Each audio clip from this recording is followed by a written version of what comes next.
Good evening, and thank you for joining me for another Boring Books for Bedtime. I hope tonight's selection provides all the boredom your busy brain needs to quiet down and let you get some sleep.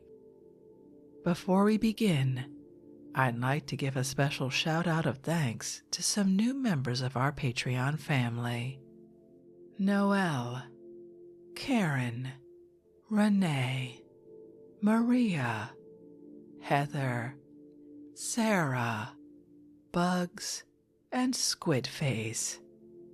Thank you all so much for supporting this podcast. By becoming members of Patreon, you help us remain 100% listener supported and ad-free for everyone, and it's very much appreciated. If you're interested in supporting Boring Books for Bedtime and finding out more about the perks available to subscribers, including exclusive episodes, collections, and some upcoming giveaways for the holidays, you'll find a link to Patreon in the show description. You'll also find a link to buymeacoffee.com, where you can support us with a one-time tip, no subscription required. I hope you'll take a moment to check them out. Now, let's read and relax. Find a comfortable spot. Adjust your volume.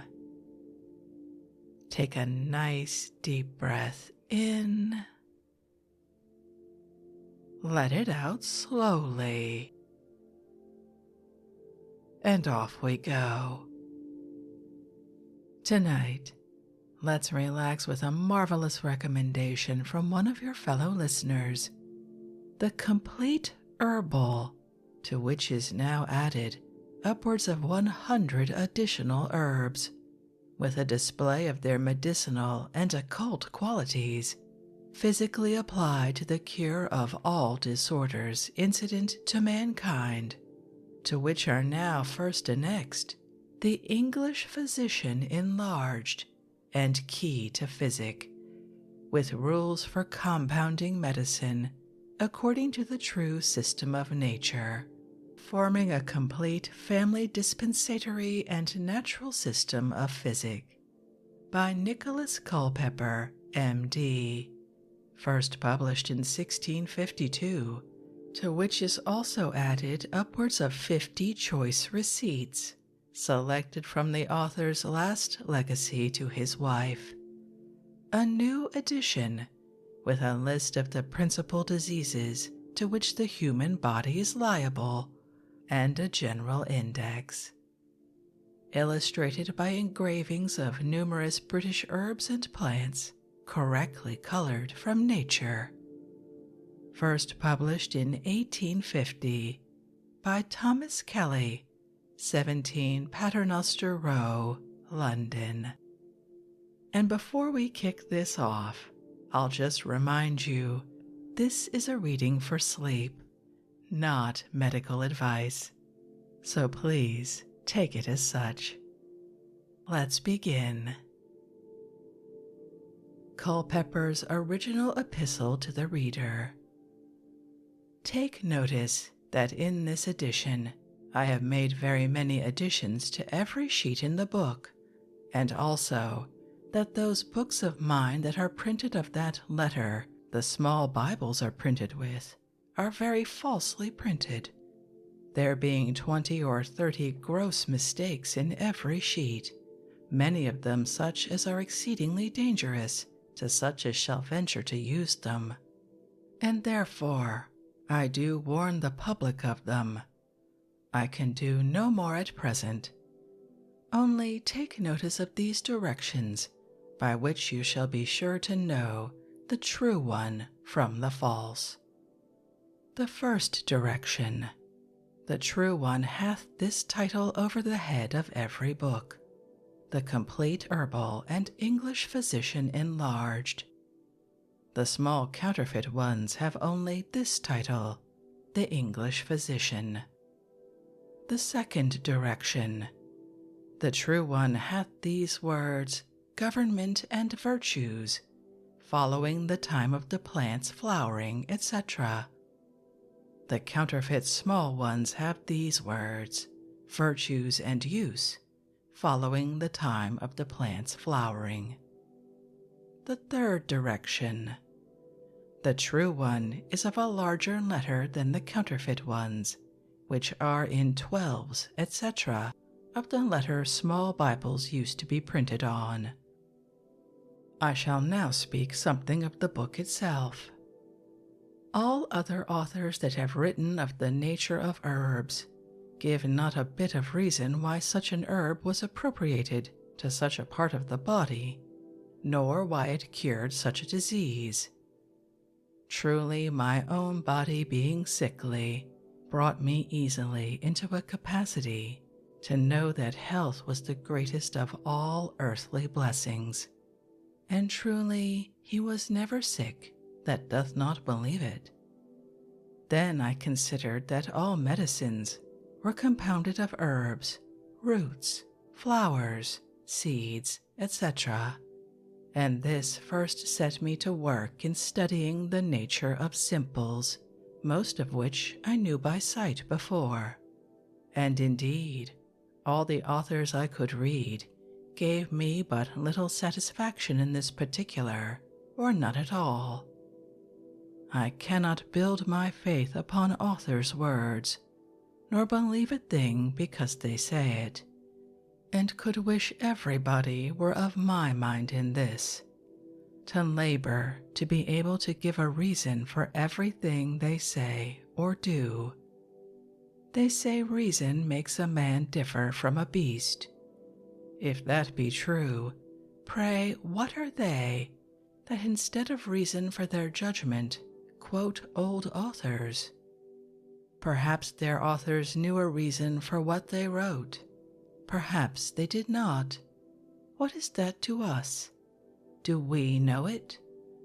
Truly, in writing this work first to satisfy myself, I drew out all the virtues of the vulgar or common herbs, plants, and trees, etc., out of the best or most approved authors I had or could get, and having done so, I set myself to study the reason of them. I knew well enough the whole world, and everything in it, was formed of a composition of contrary elements, and in such a harmony as must needs show the wisdom and power of a great God. I knew as well this creation, though thus composed of contraries, was one united body, and man an epitome of it. I knew those various affections in man, in respect of sickness and health, were caused naturally, though God may have other ends best known to himself, by the various operations of the microcosm. And I could not be ignorant that as the cause is, so must the cure be. And therefore, he that would know the reason of the operation of the herbs must look up as high as the stars astrologically. I always found the disease vary according to the various motions of the stars, and this is enough, one would think, to teach a man by the effect where the cause lies. Then to find out the reason of the operation of herbs, plants, etc., by the stars went I, and herein I could find but few authors, but those as full of nonsense and contradiction as an egg is full of meat. This not being pleasing and less profitable to me, I consulted with my two brothers, Dr. Reason and Dr. Experience, and took a voyage to visit my mother, Nature, by whose advice, together with the help of Dr. Diligence, I at last obtained my desire, and being warned by Mr. Honesty, a stranger in our days, to publish it to the world, I have done it. But you will say, what need I have written on this subject, seeing so many famous and learned men have written so much of it in the English tongue, much more than I have done. To this I answer, neither Gerard nor Parkinson, or any that ever wrote in the like nature, ever gave one wise reason for what they wrote, and so did nothing else but train up young novices in physic in the school of tradition, and teach them just as a parrot is taught to speak. An author says so, therefore it is true, and if all that authors say be true, why do they contradict one another? But in mine, if you view it with the eye of reason, you shall see a reason for everything that is written, whereby you may find the very ground and foundation of physic. You may know what you do, and wherefore you do it, and this shall call me Father, it being that I know of never done in the world before. I have now but 2 things to write, and then I have done. 1. What the profit and benefit of this work is. 2. Instructions in the use of it. 1. The profit and benefit arising from it, or that may occur to a wise man from it, are many, so many that should I sum up all the particulars, my epistle would be as big as my book. I shall quote some few general heads. First, the admirable harmony of the creation is herein seen, in the influence of stars upon herbs and the body of man. How one part of the creation is subservient to another, and all for the use of man, whereby the infinite power and wisdom of God in the creation appear. And if I do not admire at the simplicity of the ranters, never trust me, who but viewing the creation can hold such a sottish opinion as that it was from eternity, when the mysteries of it are so clear to every eye. But that scripture shall be verified to them. Romans 1:20. The invisible things of him from the creation of the world are clearly seen, being understood by the things that are made, even his eternal power and Godhead, so that they are without excuse. And a poet could teach them a better lesson, because out of thy thoughts God shall not pass, his image stamped is on every grass. This indeed is true. God has stamped his image on every creature, and therefore the abuse of the creature is a great sin. But how much the more do the wisdom and excellency of God appear, if we consider the harmony of the creation in the virtue and operation of every herb. Secondly, hereby you may know what infinite knowledge Adam had in his innocence, that by looking upon a creature, he was able to give it a name according to its nature. And by knowing that, thou mayest know how great thy fall was, and be humbled for it, even in this respect, because hereby thou art so ignorant. Thirdly, here is the right way for thee to begin at the study of physic, if thou art minded to begin at the right end, for here thou hast the reason of the whole art. I wrote before in certain astrological lectures, which I read and printed, entitled Astrological Judgment of Diseases, what planet caused, as a second cause, every disease, how it might be found out what planet caused it. Here thou hast what planet cures it by sympathy and antipathy. And this brings me to my last promise, viz., Instructions for the right use of this book. And herein let me premise a word or two. The herbs, plants, etc., are now in the book appropriated to their proper planets. Therefore, first, consider what planet causeth the disease, that thou mayest find it in my aforesaid judgment of diseases. Secondly, consider what part of the body is afflicted by the disease, and whether it lies in the flesh or blood, or bones or ventricles. Thirdly, consider by what planet the afflicted part of the body is governed, that my judgment of diseases will inform you also.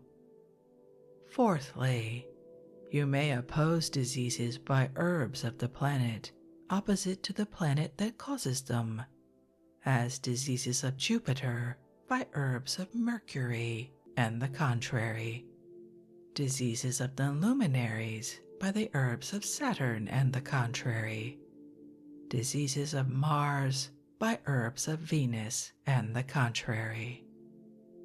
Fifthly, there is a way to cure diseases sometimes by sympathy, and so every planet cures his own disease, as the sun and moon by their herbs cure the eyes, Saturn the spleen, Jupiter the liver, Mars the gall and diseases of choler, and Venus diseases in the instruments of generation. Nicholas Culpeper, from my house in Spitalfields, next door to the Red Lion, September 5th, 1653.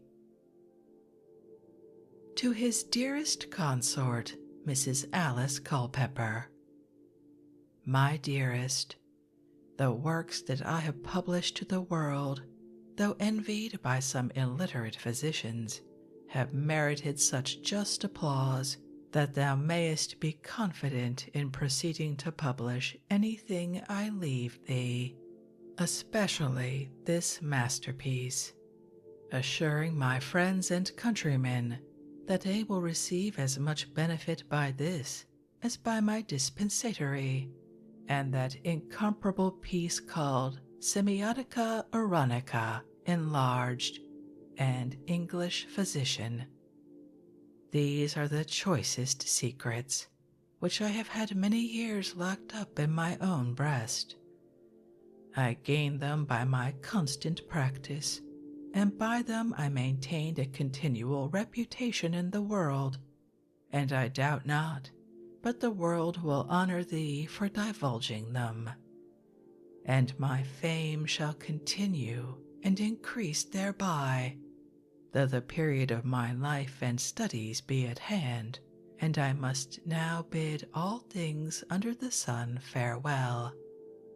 Farewell, my dear wife and child. Farewell, arts and sciences, which I so dearly loved. Farewell, all worldly glories.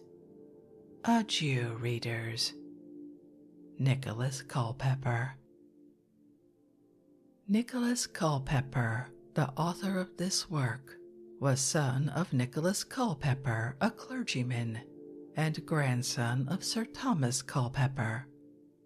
He was some time a student in the University of Cambridge, and soon after was bound apprentice to an apothecary.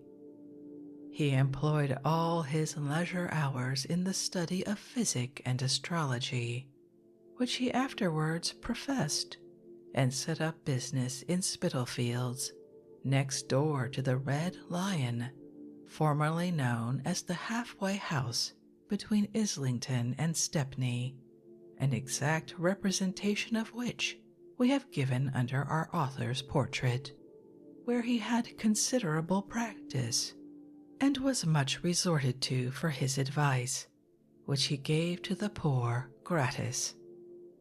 Astrological doctors have always been highly respected, and those celebrated physicians of the early times whom our author seems to have particularly studied, Hippocrates, Galen, and Avicenna, regarded those as homicides who were ignorant of astrology.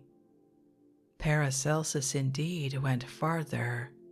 He declared a physician should be predestinated to the cure of his patient, and the horoscope should be inspected, the plants gathered at the critical moment, etc.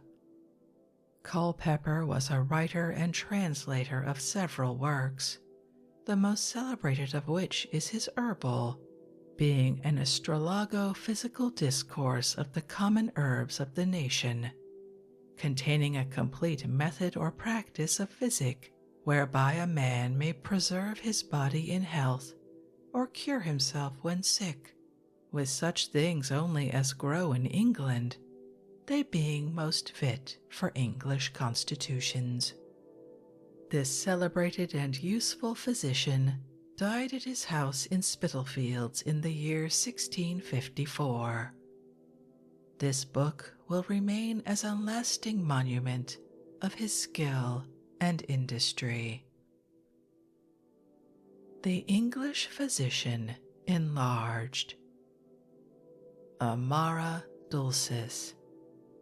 Considering diverse shires in this nation give diverse names to one and the same herb, and that the common name which it bears in one county is not known in another, I shall take the pains to set down all the names that I know of each herb. Pardon me for setting that name first, which is most common to myself. Besides Amara dulcis, some call it mortal, others bittersweet, some woody nightshade, and others felonwort. It grows up with woody stalks even to a man's height and sometimes higher. The leaves fall off at the approach of winter and spring out of the same stalk at springtime.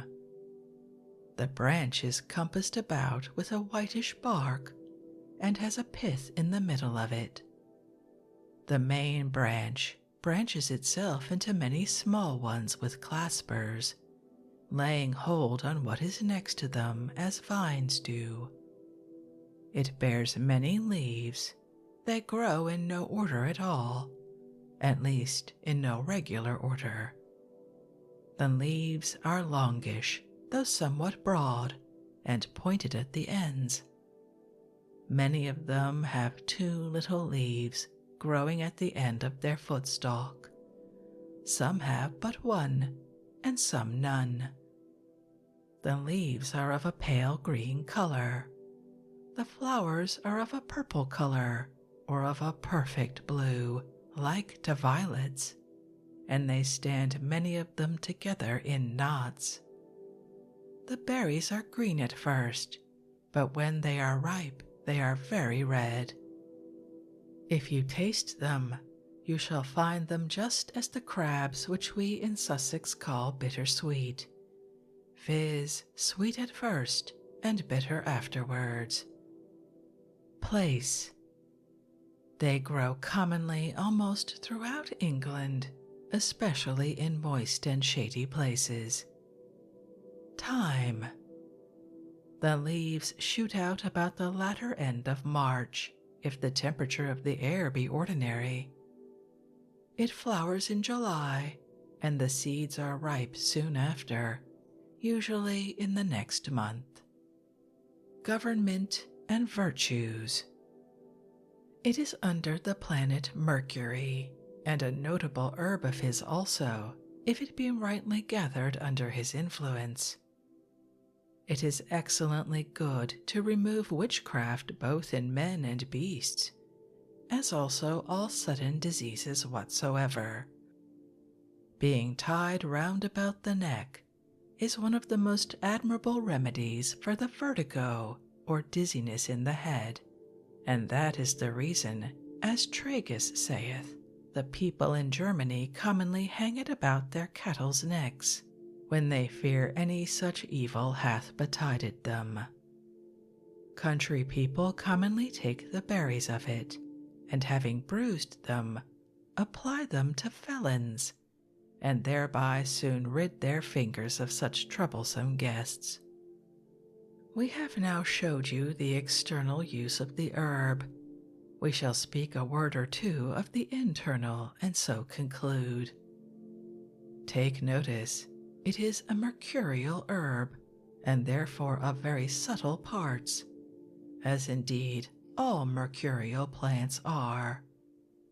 Therefore, take a pound of the wood and leaves together. Bruise the wood, which you may easily do, for it is not so hard as oak. Then put it in a pot, and put to it 3 pints of white wine. Put on the pot lid and shut it close, and let it infuse hot over a gentle fire 12 hours. Then strain it out, so have you a most excellent drink to open obstructions of the liver and spleen, to help difficulty of breath, bruises and falls, and congealed blood in any part of the body. It helps the yellow jaundice, the dropsy, and black jaundice, and to cleanse women newly brought to bed. You may drink 1/4 of a pint of the infusion every morning. It purges the body very gently, and not churlishly, as some hold. And when you find good by this, remember me. They that think the use of these medicines is too brief, it is only for the cheapness of the book. Let them read those books of mine of the last edition, viz. Raverius, Veslingus, Riolanus, Johnson, Sonertus, and Physic for the Poor. All Heal. It is called All Heal, Hercules All Heal, and Hercules Woundwort, because it is supposed that Hercules learned the herb and its virtues from Chiron when he learned physic of him. Some call it Panay, and others Opopanewort. Description. Its root is long, thick, and exceedingly full of juice, of a hot and biting taste. The leaves are great and large, and winged almost like ash tree leaves, but that they are sometimes hairy, each leaf consisting of 5 or 6 pair of such wings, set one against the other upon footstalks, broad below, but narrow towards the end.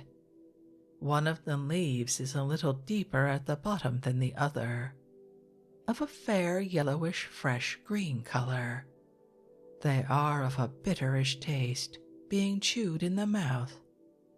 From among these rises up a stalk, green in color, round in form, great and strong in magnitude, 5 or 6 feet in altitude, with many joints, and some leaves thereat. Towards the top come forth umbels of small yellow flowers, after which are passed away, you may find whitish, yellow, short, flat seeds, bitter also in taste. Place. Having given you a description of the herb from bottom to top, give me leave to tell you that there are other herbs called by this name, but because they are strangers in England, I give only the description of this, which is easily to be had in the gardens of diverse places. Time. Although Gerard saith that they flower from the beginning of May to the end of December, experience teaches them that keep it in their gardens that it flowers not till the latter end of the summer, and sheds its seeds presently after. Government and virtues. It is under the dominion of Mars, hot, biting, and choleric, and remedies what evils Mars inflicts the body of man with by sympathy, as viper's flesh attracts poison, and the lodestone iron. It kills the worms, helps the gout, cramp, and convulsions, provokes urine, and helps all joint aches. It helps all cold griefs of the head, the vertigo, falling sickness, the lethargy, the wind colic, obstructions of the liver and spleen, stone in the kidneys and bladder. It is excellent good for the griefs of the sinews, itch, stone, and toothache, the biting of mad dogs and venomous beasts, and purges choler very gently. Alkanet. Besides the common name, it is called orkanet and Spanish bug loss, and by apothecaries enchusa. Description. Of the many sorts of this herb, there is but one known to grow commonly in this nation, of which one take this description. It hath a great and thick root of a reddish color, long, narrow, hairy leaves, green like the leaves of bugloss, which lie very thick upon the ground. The stalks rise up compassed round about, thick with leaves, which are less and narrower than the former. They are tender and slender. The flowers are hollow, small, and of a reddish color. Place. It grows in Kent near Rochester, and in many places in the West Country, both in Devonshire and Cornwall. Time. They flower in July and the beginning of August, and the seed is ripe soon after. But the root is in its prime, as carrots and parsnips are, before the herb runs up to stalk. Government and virtues. It is an herb under the dominion of Venus, and indeed one of her darlings, though somewhat hard to come by. It helps old ulcers, hot inflammations, burnings by common fire, and St. Anthony's fire by antipathy to Mars. For these uses, your best way is to make it into an ointment. Also, if you make a vinegar of it, as you make vinegar of roses, it helps the morphew and leprosy. It helps the yellow jaundice, spleen, and gravel in the kidneys. Dioscorides saith it helps such as are bitten by a venomous beast, whether it be taken inwardly or applied to the wound. Nay, he saith further, if any one that hath newly eaten it do but spit into the mouth of a serpent, the serpent instantly dies. It stays the flux of the belly, kills worms, helps the fits of the mother. Its decoction made in wine and drank strengthens the back and eases the pains thereof. It helps bruises and falls, and is as gallant a remedy to drive out the smallpox and measles as any is. An ointment made of it is excellent for green wounds, pricks, or thrusts. Adder's tongue or serpent's tongue. Description.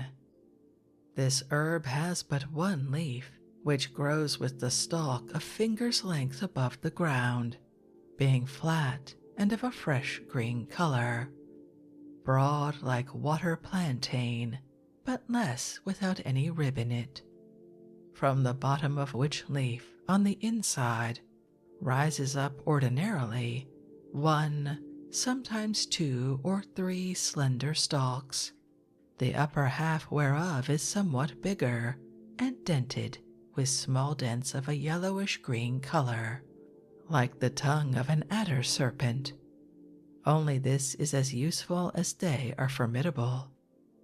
The roots continue all the year. Place. It grows in moist meadows and such like places. Time. It is to be found in May or April, for it quickly perishes with a little heat. Government and virtues.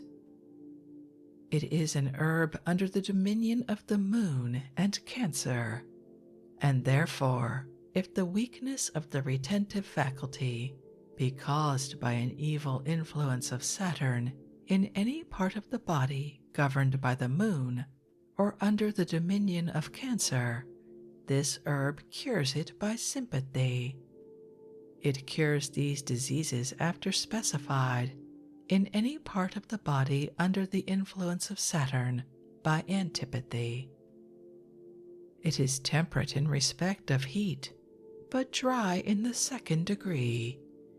The juice of the leaves, drank with the distilled water of horsetail, is a singular remedy for all manner of wounds in the breast, bowels, or other parts of the body, and is given with good success to those that are troubled with casting, vomiting, or bleeding at the mouth or nose, or otherwise downwards.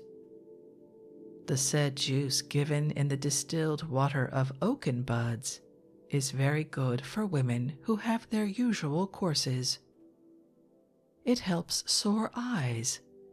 Of the leaves infused or boiled in oil, omphacene or unripe olives set in the sun 4 certain days, or the green leaves sufficiently boiled in the said oil, is made an excellent green balsam, not only for green and fresh wounds, but also for old and inveterate ulcers, especially if a little fine clear turpentine be dissolved therein. It also stays and refreshes all inflammations that arise upon pains by hurts and wounds. What parts of the body are under each planet and sign, and also what disease, may be found in my astrological judgment of diseases, and for the internal work of nature in the body of man, as vital, animal, natural, and procreative spirits of man, the apprehension, judgment, memory, the external senses, viz., seeing, hearing, smelling, tasting, and feeling, the virtuous, attractive, retentive, digestive, expulsive, etc., under the dominion of what planets they are, may be found in my Ephemeris for the year 1651, in both which you shall find the chaff of authors blown away by the fame of Dr. Reason, and nothing but rational truths left for the ingenious to feed upon. Lastly, to avoid blotting paper with one thing many times, and also to ease your purses in the price of the book, and withal to make you studious in physic, you have at the latter end of the book the way of preserving all herbs, either in juice, conserve, oil, ointment or plaster, electuary, pills, or troches. Agrimony. Description.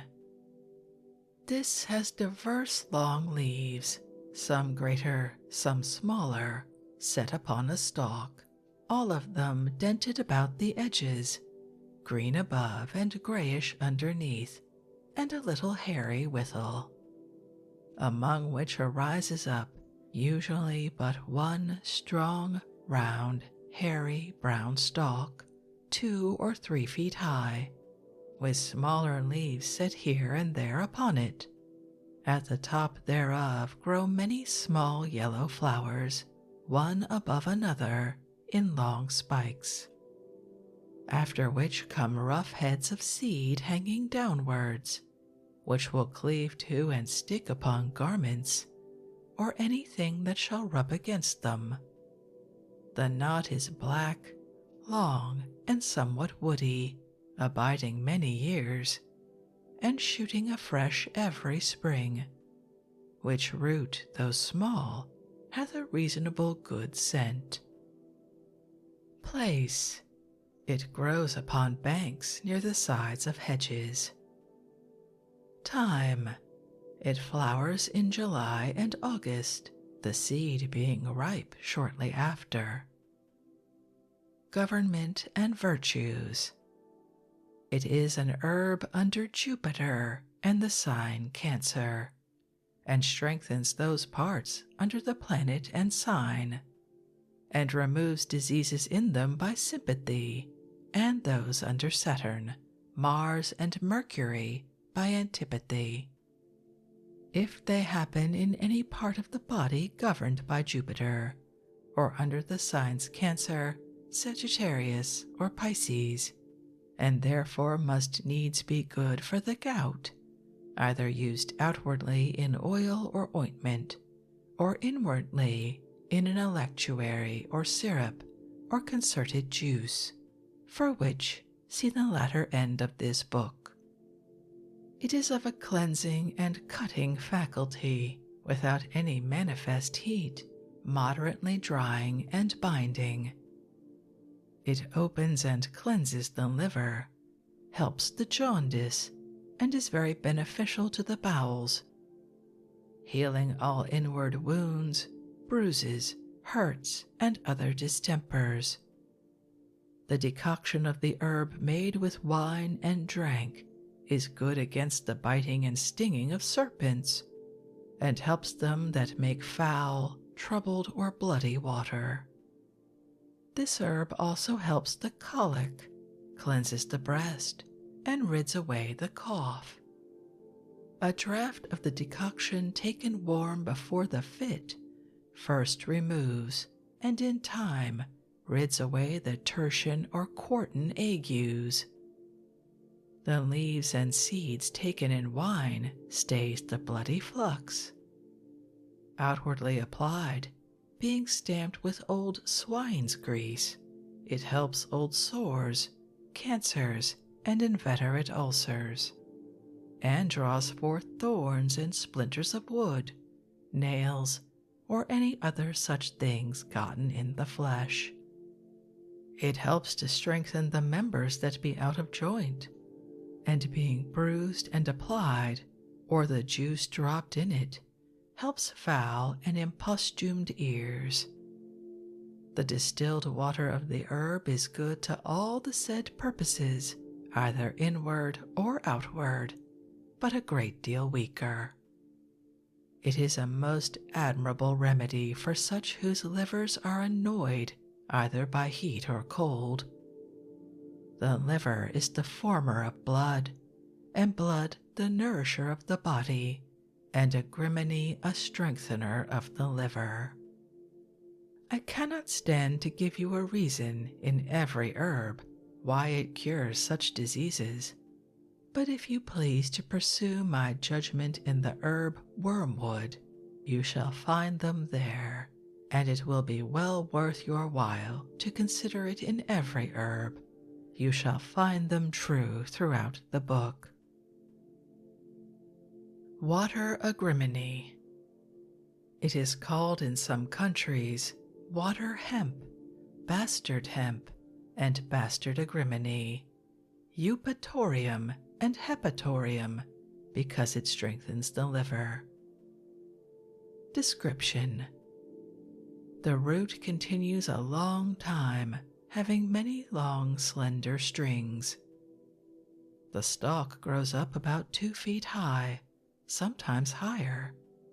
They are of a dark purple color.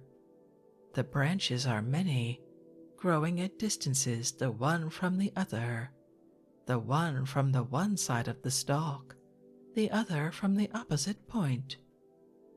The leaves are fringed and much indented at the edges.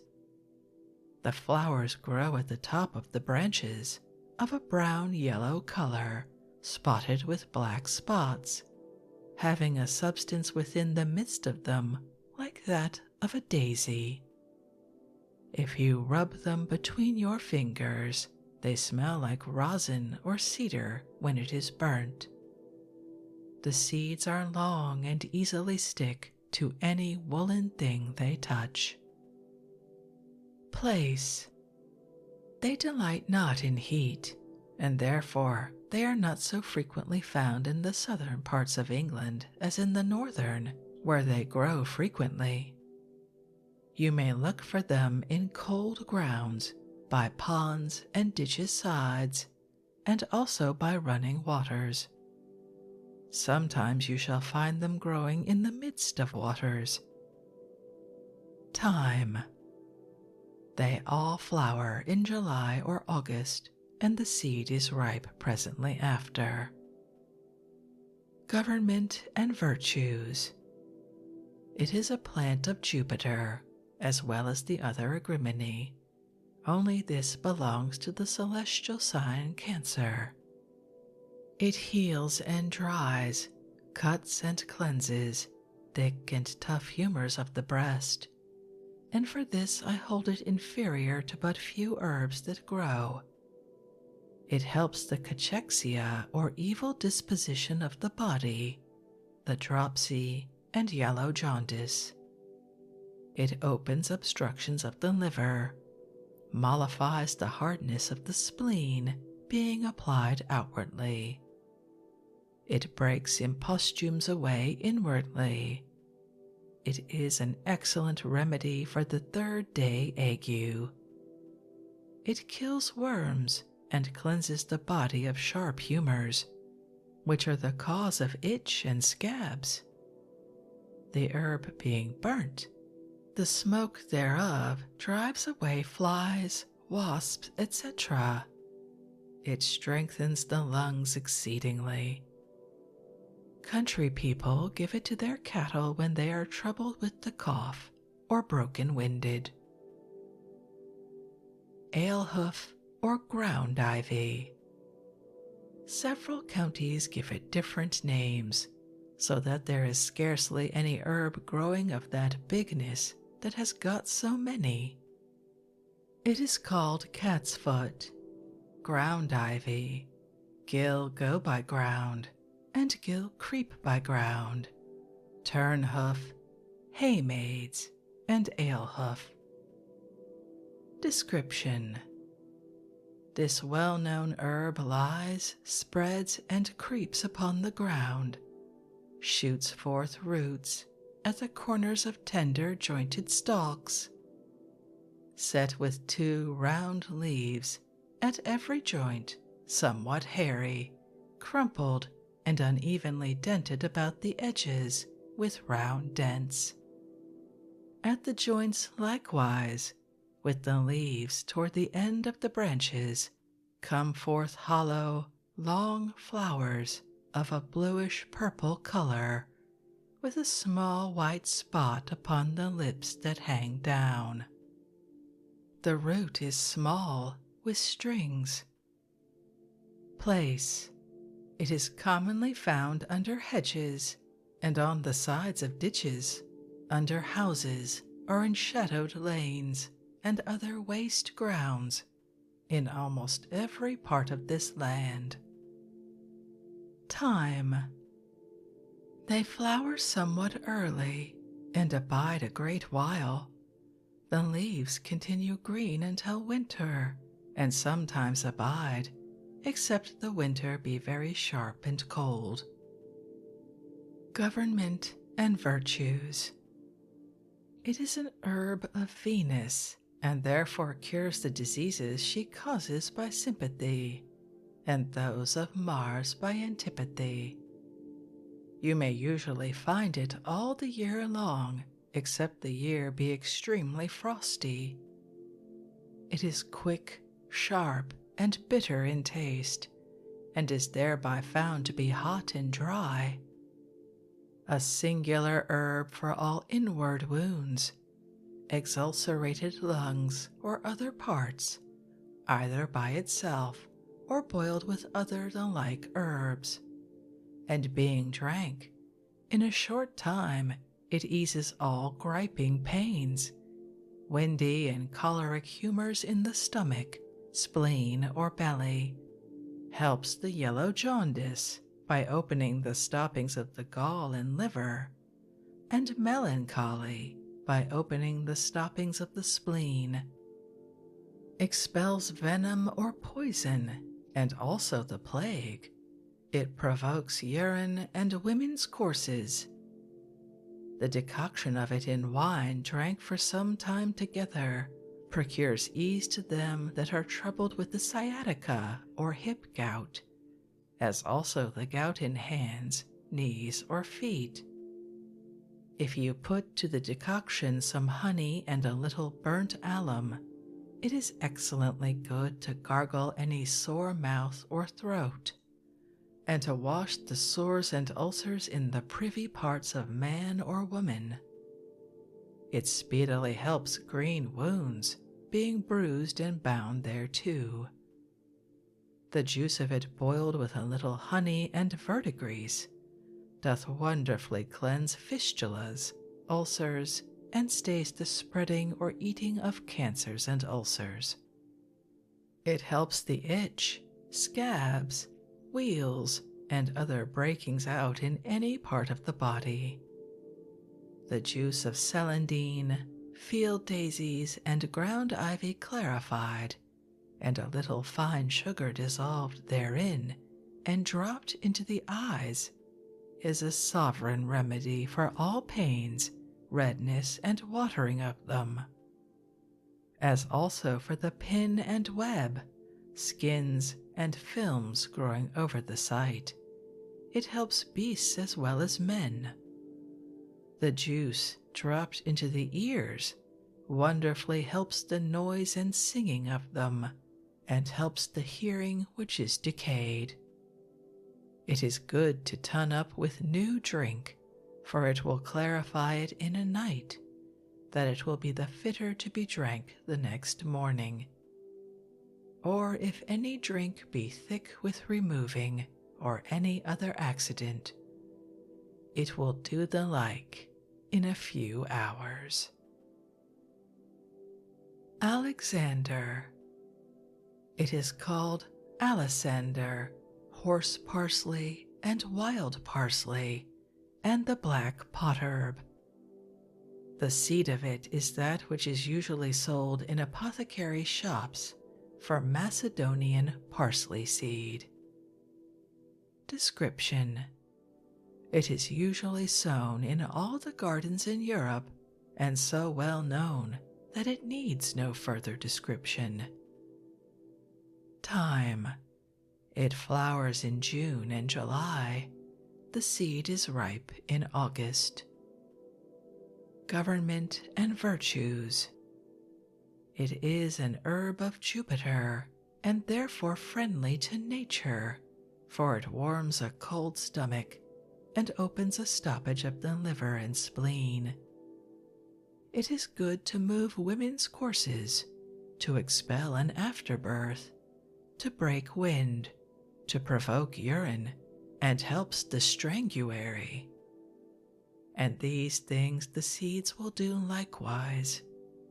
If either of them be boiled in wine, or being bruised and taken in wine, it is also effectual against the biting of serpents. And you know what Alexander pottage is good for, that you may no longer eat it out of ignorance, but out of knowledge.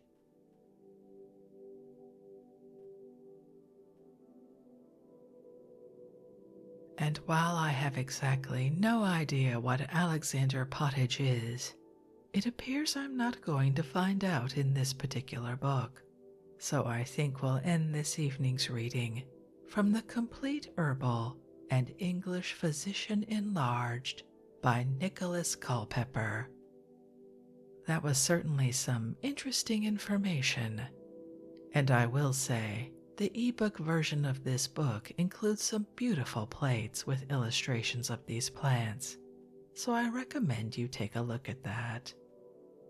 You can find a link to a free ebook from Project Gutenberg in the show description.